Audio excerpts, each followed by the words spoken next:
അതിനകത്തൊരു ഒരു പിന്നെ വിഷയം ഈ ജാഥ സമ്പൂർണമായ പരാജയത്തിലേക്ക് നീങ്ങുന്നുവെന്ന് അതിൻ്റെ ഉദ്ഘാടന സന്ദർഭം തൊട്ട് തന്നെ മുഖ്യമന്ത്രിക്കും പരിവാരങ്ങൾക്കും ബോധ്യമായതാണ്. ഇതിൻ്റെ ഞാൻ അതിന് സംസാരിക്കുന്നതിന് മുൻപ് പറയാൻ ഉദ്ദേശിക്കുന്ന രണ്ട് കാര്യങ്ങൾ. ഒന്ന്, ഗവർണർ ഈ കേരളത്തിലെ മുഖ്യമന്ത്രിയുമായി സംസാരിക്കുന്ന സംഭവത്തിൻ്റെ ആദ്യഘട്ടങ്ങളൊക്കെ സംസാരിച്ചു എന്ന് പറഞ്ഞത് സത്യത്തിൽ ഗവർണർ കാണിച്ചിരിക്കുന്ന ഒരു നമ്മൾ പടുഭാഷ അവർ സാമാന്യ രീതിയിൽ പറഞ്ഞ ഒരു നാട്ടുമര്യാദയുടെ ഭാഗമായാണ് മുഖ്യമന്ത്രി പറഞ്ഞിരിക്കുന്ന കാര്യങ്ങൾ ഗവർണർ പരിഗണിച്ചത് എന്നാണ്. ആ പരിഗണിച്ചത് വാസ്തവത്തിൽ പാടുണ്ടായിരുന്നു എന്നത് സലീം മടവൂറിനെ പോലുള്ള ഒരാൾ മുന്നണിയുടെ ഭാഗമായി നിന്നുകൊണ്ട് ഈ ഒരു ചോദ്യം ചോദിക്കുമ്പോൾ അത് അങ്ങനെ ബ്ലഫായി പോകുന്നൊരു ഒരു അവസ്ഥ അതിൻ്റെ പുറകിൽ വരുന്നുണ്ട്. പിന്നെ മിസ്റ്റർ മടവൂർ അതുകൊണ്ട് അതിനെ നമ്മൾ അങ്ങോട്ട് തള്ളിക്കിട അത് വിട്ടേക്കുക. അത് അത്ര വലിയ ഗൗരവത്തിൽ ചർച്ച ചെയ്യുന്ന ഒരു സംഭവമല്ല. പക്ഷെ ഈ ഒരു നാട്ടുമര്യാദ കാണിച്ചിരിക്കുന്ന ഒരാൾക്ക് തിരിച്ച് നാം കൊടുക്കേണ്ടത് എന്നാൽ തിരിച്ച് അതേ മര്യാദയാണ് കൊടുക്കേണ്ടത്. ഈ മര്യാദയുടെ സ്ഥാനത്താണ് പിന്നീട് നിങ്ങൾ എന്ത് ചെയ്തത്? നിങ്ങൾക്ക് ആവശ്യമുള്ളതും നിങ്ങൾക്ക് മാത്രം ആവശ്യമുള്ളതുമായിരിക്കുന്ന സംഭവങ്ങൾ മറ്റാരോടുമില്ലാതെ സ്വകാര്യമായി പോയി നടപ്പിലാക്കുന്ന ഒരു അവസ്ഥയിലേക്ക് ഈ സംഗതികൾ മാറ്റുകയാണ് ചെയ്തത്. അപ്പൊ അങ്ങനെ മാറ്റുക എന്ന് പറഞ്ഞാൽ അതിന്റെ അർത്ഥം എന്താണ്? അത് അങ്ങേയറ്റം ജനാധിപത്യ വിരുദ്ധമായ ഒരു പ്രക്രിയയാണ്. ഈ ജനാധിപത്യ വിരുദ്ധമായ പ്രക്രിയയുടെ ആഴം എന്താണെന്ന് സത്യത്തിൽ തിരിച്ചറിഞ്ഞിരിക്കുന്നവർ തന്നെയാണ് ഗവർണർ കണ്ണൂർക്കാരെ മുഴുവൻ തന്നെ വളരെ മ്ലേച്ഛമായ ഭാഷയിൽ അപമാനിച്ചു എന്ന് പറഞ്ഞിട്ടാണ് പിന്നീട് വന്നിരിക്കുന്ന പ്രയോഗങ്ങളെല്ലാം ഉണ്ടായത്.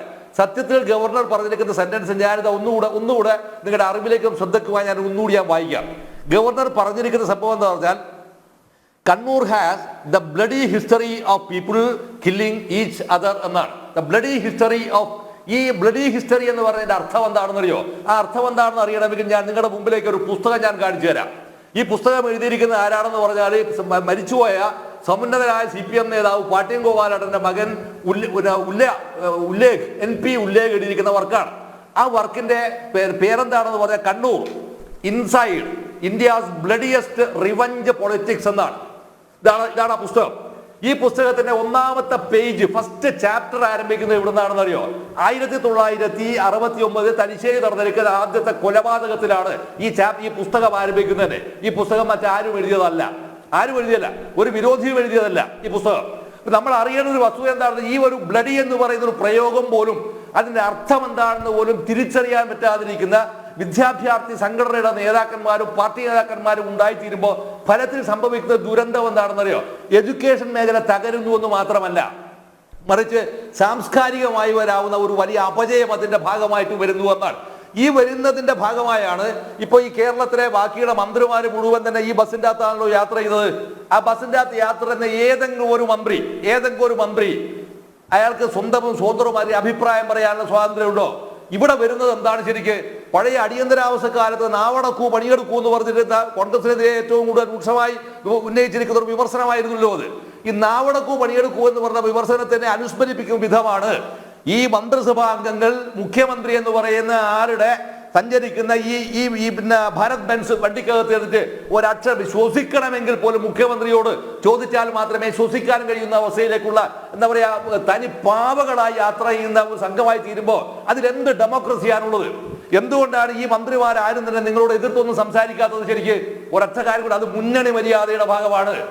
ഈ മുന്നണി മര്യാദ എന്താണ് എന്ന് സത്യത്തിൽ ഞാനെന്തായാലും മുന്നണിക്കകത്ത് സംസാരിക്കുന്ന ഒരാളല്ലോ. സഖാവ് മടവൂറിനത് മനസ്സിലാവട്ടെ, കോമ്രേഡ് മടവൂറിനത് മനസ്സിലാവട്ടെ. ഇതുപോലും മനസ്സിലാവാതെ നമ്മളെന്ത് ചെയ്യാന്ന് പറയാം? നമ്മൾ വെറുതെ അനാവശ്യമായി ഈ ഗവർണറെ ഈ വിഷയത്തിനകത്തേക്ക് തെറ്റിദ്ധരിപ്പിക്കുന്ന രീതിയിൽ സംസാരിക്കുന്നത് ശരിയല്ല. രണ്ടാമത്തെ ആങ്കർ പറഞ്ഞിരിക്കുന്നത് രണ്ടാമത്തെ വിഷയത്തിലേക്ക് ഞാൻ വരികയാണ്. ഈ വിവരം എന്തിനാണ് ചോർത്തി കൊടുത്തത് എന്നുള്ളതാണ് ചോദ്യം. ചോർത്തി കൊടുത്തത് ഒറ്റ വിഷയത്തിന്റെ മേലെയാണ്. സംഭവം എന്ത് വേണമെന്നറിയോ? കേരളത്തിനകത്ത് വലിയ തോതിലുണ്ടായിരിക്കുന്ന സമ്മർദ്ദങ്ങളും വിഷയങ്ങളും ഉണ്ടായിത്തീരുന്നുവെന്നും അത് ഡെലിബറേറ്റ് ആയി നിർമ്മിക്കുകയും അങ്ങനെ ഈ അകന്നു പോയിരിക്കുന്ന പാർട്ടിയെയും അകന്നു പോയിരിക്കുന്ന ജനങ്ങളെയും മുഴുവൻ തന്നെ പാർട്ടിയിലേക്ക് കൊണ്ടുവരിക എന്ന് പറയുന്ന അങ്ങേയറ്റം മ്ലേച്ഛവും നികൃഷ്ടവും നീചവുമായിരിക്കുന്ന ഒരു സംഘാടന രീതിയാണ് വാസ്തവത്തിൽ ഈ കുട്ടികളെ കൊണ്ട് ഈ ചുടുചോറ് മാറ്റിക്കാൻ ഈ കേരളത്തിലെ മുഖ്യമന്ത്രിയെ പ്രേരിപ്പിച്ചിട്ടുള്ള സംഭവം.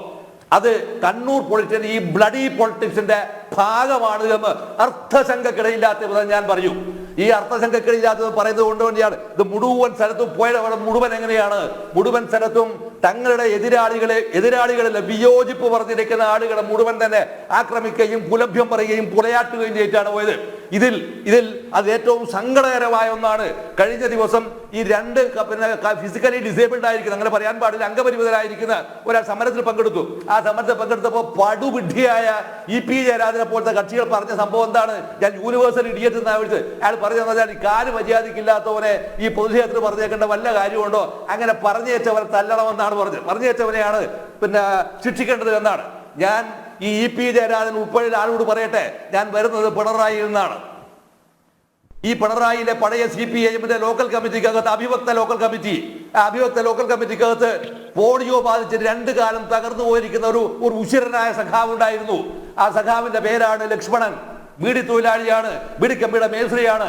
അഭിവക്ത പിണറായിയിലെ പന്തക്കപ്പാറ എന്ന് പറഞ്ഞ സ്ഥലത്തിലെ CPIM-ന്റെ ബ്രാഞ്ച് സെക്രട്ടറി ആയിരുന്നു അദ്ദേഹം നടത്തിയിരിക്കുന്ന സമരങ്ങൾ എത്രയാണ്, പ്രക്ഷോഭങ്ങൾ എത്രയാണ് അറിയില്ലെങ്കിൽ EP ജയരാജൻ ആരോടൊക്കെ ചോദിച്ചു നോക്കണം, അല്ലെങ്കിൽ പിണറായിയിലെ ഈ മുഖ്യമന്ത്രിയോട് വിളിച്ചു ചോദിക്കണം.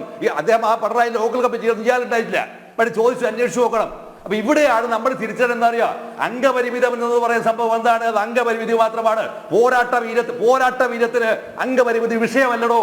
ആരാണ് നിങ്ങളോട് പറഞ്ഞത് ഇങ്ങനെ ഇത്ര അധമത്വപൂർണ്ണമായിരിക്കുന്ന പ്രസ്താവന നടത്തുമ്പോൾ നിങ്ങൾ അറിയേണ്ടത് എന്താണെന്ന് അറിയോ? ഇന്നോവ കാറിൽ കയറിയിട്ട് ഈ രാവിലെ മുതൽ വൈകുന്നേരം വരെ കിട്ടാവുന്ന ഭക്ഷണവും കഴിച്ച് ഒന്നും അറിയേണ്ട യാത്ര ചെയ്യാണ്. എന്നിട്ട് ആ യാത്രക്ക് പറയുന്ന പേരെന്താണ്? പ്രഭാത ഭക്ഷണം. പൗരപ്രമുഖരുമായി ആരാണ് ഈ പൗരപ്രമുഖൻ? ഏതവനാണ് ഈ പൗരപ്രമുഖൻ? നാട്ടാറും കമ്മ്യൂണിസ്റ്റ് വിരുദ്ധന്മാരായിരിക്കുന്ന ആളുകളെ മുഴുവൻ തന്നെ നിങ്ങൾ വിളിച്ചു കൂട്ടുക. ആ വിളിച്ചു കൂട്ടിട്ട് അവരെ കൂടെ നിങ്ങൾക്ക് ആവശ്യമുള്ള ലക്ഷക്കണക്കിന് ഉറുപ്പിയുടെ ഭക്ഷണം വാങ്ങി വിതരണം ചെയ്യുകയും അത് മൃഷ്ടാനം ഭോജിക്കുകയും ചെയ്യുക. എന്നിട്ട് പറയാം ഏത് പൗരപ്രമുഖൻ? ആരാണ് പൗരപ്രമുഖൻ? ഇനി രണ്ടാമത്തെ വിഷയം നിങ്ങൾ എടുക്കൂ. ഒരു സെക്കൻഡ് വേണം. രണ്ടാമത്തെ വിഷയം നിങ്ങൾ എടുക്കൂ. പെർളശ്ശേരി AKG ഹൈസ്കൂളിനകത്ത് നിന്ന്, പഴയ AKG ഹൈസ്കൂൾ, ഇപ്പോഴത്തെ AKG ഹയർ സെക്കൻഡറി സ്കൂൾ, പഴയ ഗവൺമെന്റ് ഹൈസ്കൂൾ, ആ പെർളശ്ശേരി ഹൈസ്കൂളിലാണ് ഞാൻ മുമ്പൊരു തവണ വേറൊരു ചാനൽ ഞാൻ പറഞ്ഞതാണ് 3 ടീച്ചർമാർ ഉൾപ്പെടെ 6 അധ്യാപകരെ ഈ കേരളത്തിലെ മുഖ്യമന്ത്രി പൂട്ടിയിട്ടത്, അന്ന് പഠിക്കുന്ന കാലത്ത് പൂട്ടിയിട്ടത്. അതിൽ ഈ പറയുന്ന ടീച്ചർമാരെല്ലാം എന്നെ പഠിപ്പിച്ചവരും കൂടിയാണ്. അതിൽ ഒരു ടീച്ചർ മാത്രമേ ഇപ്പൊ ജീവിച്ചിട്ടുള്ളൂ, ബാക്കി എല്ലാവരും മരിച്ചു. ആ മരിച്ചിരിക്കുന്ന ഇവർക്ക് മൂത്രമൊഴിക്കണമെന്ന് പറഞ്ഞപ്പോ കുപ്പി കൊണ്ടുപോയി കൊടുത്ത വിദ്വാനാണ് ഈ കേരളത്തിലെ മുഖ്യമന്ത്രി. എത്ര ആധമനും ഇത്ര മ്ലാച്ഛനും ഇത്ര ആഭാസനുമായിരിക്കുന്ന ഒരാൾക്ക് എങ്ങനെയാണോ ഈ കേരളത്തിലെ ഏറ്റവും ബഹുമാനപ്പെട്ട മുഖ്യമന്ത്രിയും ബഹുമാന്യനുമായി തീരുന്നത്? ഇത്ര ജനാധിപത്യ വിരുദ്ധമായ സംഭവത്തിന്റെ ഏറ്റവും വ്യക്തമായ ഒരു ഉദാഹരണമാണ് ഈ ആർഷോവ് എന്ന് പറഞ്ഞ SFIയുടെ ഇപ്പോഴത്തെ സംസ്ഥാന സെക്രട്ടറി. അവൻ മറ്റൊരു സംഘടനക്കകത്ത പെൺകുട്ടിയോട് പറഞ്ഞ എന്താ? തന്തയില്ലാത്ത കുട്ടിയെ നിനക്ക് ഞാൻ തരുമെന്നാണ് പറഞ്ഞത്. എന്നിട്ട് ആ വഷളനെ ഈ കേരളത്തിലെ SFI എന്ന് പറയുന്ന സംഘടനയുടെ സംസ്ഥാന സെക്രട്ടറി ആക്കി ഇരുത്താൻ ലജ്ജയുണ്ടോ? അവനാണ് ആർക്കെതിരെ സമരത്തിന് വന്നത്? ഈ പറയുന്ന ഗവർണർക്കെതിരെ സമരത്തിൽ വന്ന് എന്താ മുദ്രാവാക്യം പിടിച്ച് ഇവിടെ ഒരു പൊളിറ്റിക്കൽ സ്ലോഗൻ വിളിക്കാൻ പഠിക്കുക. ഒരു പൊളിറ്റിക്കൽ സ്ലോഗൻ അതെങ്കിലും വിളിക്കാൻ പഠിക്കുക. ഈ പൊളിറ്റിക്കൽ സ്ലോഗൻ വിളിക്കാൻ നിങ്ങൾക്ക് സാധ്യമാവാതെ പോകുന്നത് ഒറ്റ കാരണം കൊണ്ടാണ്. നിങ്ങൾക്ക് പൊളിറ്റിക്സ് ഇല്ല, അതുകൊണ്ടാണ്. ഒന്നുകിൽ നിങ്ങൾക്കുണ്ടാവണം, അല്ലെങ്കിൽ നിങ്ങൾ നയിക്കുന്ന പാർട്ടിയുടെ നേതാക്കന്മാർക്കുണ്ടാവണം. ഒരാൾക്കും ഇല്ലാതായി കഴിഞ്ഞാൽ വായിക്ക് തോന്നി പോതൊക്കെ പാട്ടത്ത് വിളിക്കുകയും അത് തെറിയഭിഷേകം മാത്രമായി മാറുന്ന ഇവിടെയാണ് സാധാരണ പറയുന്ന സാധനമുണ്ട്. രാഷ്ട്രീയം സർഗാത്മകമാകുമ്പോൾ മുദ്രാവാക്യം കലയാവുന്നു. MGCR അങ്ങനെയാണ്, ഇടതുപക്ഷക്കാർ അങ്ങനെയാണ് പറയുക. രാഷ്ട്രീയം സർഗാത്മകമാകുമ്പോൾ മുദ്രാവാക്യം കലയാവുന്നു. ഇവിടെ രാഷ്ട്രീയം സർഗാത്മകമല്ലാത്തത് കൊണ്ട് തന്നെ അത് ഭരണിപ്പാട്ടിനെ പോലെ ലജ്ജിപ്പിക്കുന്ന തെറിപ്പാട്ടുകൾ മാത്രമായി അധപ്പതിച്ചിട്ട് ഈ കേരളത്തിലെ SFI എന്ന് പറയുന്ന സംഘടന, ഞാൻ അതിന്റെ ഉശിരാറുന്ന പ്രവർത്തകരായിരുന്നു. ഞാൻ അതിനകത്ത് അത്രയേറെ വീര്യത്തോടു കൂടി സംസാരിക്കുന്നത് കൊണ്ടാണ്. ഇങ്ങനെ വരാവുന്ന ഒരു സമ്പന്നമായിരിക്കുന്ന ഒരു ചരിത്രവും പൈതൃകവും പാരമ്പര്യമുള്ള സംഘടനയെ അവരവന്റെ താല്പര്യത്തിന് വേണ്ടി മാത്രമായി ഉപയോഗിച്ചതിന്റെ സാമൂഹ്യവും രാഷ്ട്രീയവുമായിരിക്കുന്ന ദുരന്തം എന്താണെന്ന് അറിയുമോ? ആ ദുരന്തമാണ് സത്യത്തിൽ ഇവിടെ കണ്ടത്. ജനം പാർട്ടിയിൽ നിന്ന് പൂർണ്ണമായും അകന്നു പോയിരിക്കുന്നു. അവിടെയാണ് ആര് വരുന്നത്? ആരിഫ് മുഹമ്മദ് ഖാൻ. അദ്ദേഹം എന്ത് ചെയ്യാണ്? ഈ തെരുവിലൂടെ നടക്കുകയാണ്. ഈ തെരുവിലൂടെ നടക്കുമ്പോൾ സത്യത്തിൽ കേരളത്തിലെ മുഖ്യമന്ത്രി ലജ്ജിക്കണ്ടേ? 5 മിനിറ്റ് നേരം പ്രതിഷേധക്കാരുമൊക്കെ ലജ്ജിക്കുന്ന കാഴ്ച തന്നെയാണ് ശ്രീ പാണ്ഡ്യാല സാജി കഴിഞ്ഞ ദിവസം നമ്മൾ കണ്ടത്. താങ്കൾ പറഞ്ഞതുപോലെ മുദ്രാവാക്യങ്ങൾ വിഡ്ഢിത്തരവും ശക്തിയില്ലാത്തതും ആകുന്നത് അതിൽ രാഷ്ട്രീയ ഇച്ഛാശക്തിയും രാഷ്ട്രീയ മൂല്യമൊന്നും ഇല്ലാത്തത് കൊണ്ട് തന്നെ. അതുകൊണ്ടാണ് ഈ തെറി അഭിഷേകം ഉൾക്കൊള്ളുന്ന ബാനറുകൾ ഇങ്ങനെ എല്ലാ കോളേജുകളിലും ഇവർ നിരത്താൻ സന്നദ്ധരാകുന്നതും. അതുമാത്രമല്ല, യുവജന കമ്മീഷന്റെ ചിന്താ ജെറോമിന്റെ വാക്കുകൾ കടമെടുക്കുകയാണെങ്കിൽ താങ്കൾ പറഞ്ഞതുപോലെ രാഷ്ട്രീയം സർഗാത്മകതയാകുമ്പോൾ പൊതിച്ചോർ രാഷ്ട്രീയമാകുന്നു ക്യാമ്പസുകളിൽ എന്നുള്ളതും കൂടി എടുത്തു പറയേണ്ടതാണ്.